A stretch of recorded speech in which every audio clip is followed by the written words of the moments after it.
ഇനി മറ്റൊരു വലിയ മനുഷ്യനുണ്ട്. குறிப்பா அந்த டொவினோ தோமஸ்னு கேரளால ஒரு நடிகர் இருக்கார். എന്നെ പൊക്കി പറഞ്ഞ് സോപ്പിടാനുള്ള പരിപാടിയാ കള്ളന്മാര്. பயங்கரமா போட்டிருக்காரு. எனக்கு தேசபக்தி எல்லாம் சொல்லி தராதீங்க.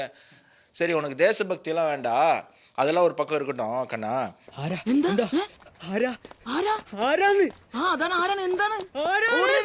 நீ ஜந்தர் மந்தர்ல மாணவர்களை அடிக்கிறாங்க, சரி ஓகே உன் கண்ணுக்கு வலிக்குது, போராடுறாங்க, அதுக்கு வந்து முக்கியத்துவம் தரணும்.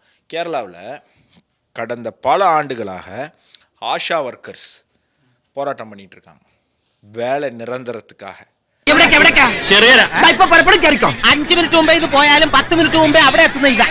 பெண்கள் மொட்டை அடிச்சு போராட்டம் பண்றாங்க. மொட்டை ஒரு பொண்ணுக்கு முடி அப்படிங்கிறது இந்தியாவில் வந்து ஒரு பொண்ணுடைய முடி அப்படிங்கிறது அவங்களுக்கு வந்து அவ்வளோ முக்கியமான ஒரு விஷயம். அவ்வளோ முக்கியமான விஷயம். மொட்டை ஒரு பொண்ணு அவங்களுடைய முடியை மொட்டை அடிக்கணும்னு முடிவு பண்ணியிருக்காங்கன்னா அவங்க தாண்டா நாரி சக்தி. അതൊന്നും എനിക്കറിയാൻ മേല. ഇങ്ങനെ എന്തെങ്കിലുമൊക്കെ പറയുമ്പോഴേ എന്റെ മനസ്സിനൊരു സന്തോഷം ഉണ്ടാവുള്ളൂ. ഞാൻ എന്റെ സന്തോഷം നോക്കിയാ പോരെ.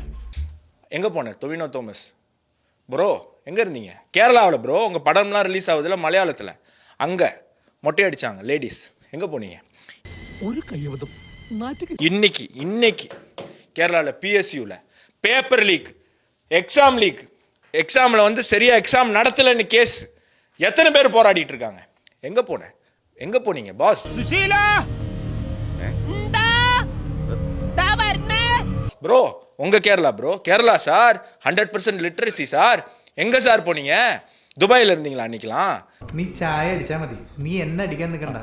சரி இன்னைக்கு லோவர் ஸ்கூல் டீச்சர்ஸ் எக்ஸாமினேஷனில் நம்பர் 1 ரேங்க் வாங்கினவங்களுக்கு வேலை கிடைக்கல. வேற ஏதோ அரசியல் கட்சிக்காரனுடைய குடும்பத்தில் இருக்கிறவனுக்கும் அவனுடைய ஃப்ரெண்டுக்கும் வேலை கொடுத்துருக்காங்கன்னு மண்சோறு சாப்பிட்டுருக்காங்க. மண்சோறு. Tovino Thomas sir Kerala sir. வாயை திறங்க சார். கேரளா சார் வாயை திறக்க வேண்டாம் சார்.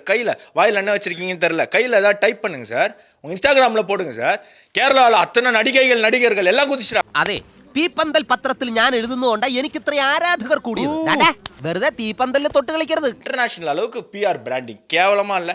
நீ எல்லாம் வந்து 10 ரூபா வாங்காம ஒரு ஆர்ஃபனேஜுக்கு கூட நீ ஆடு வந்து உன்னுடைய சோஷியல் மீடியாவில் ஒரு போஸ்ட் போட மாட்டேன் ஒரு ஆர்ஃபனேஜுக்கு.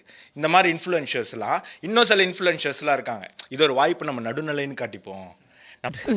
ഈ കിട്ടുന്നതിലേക്ക് എനിക്ക് സന്തോഷമേ ഉള്ളൂ. ഇനിയും കിട്ടാൻ വേണ്ടി ഞാൻ പ്രാർത്ഥിക്കാം.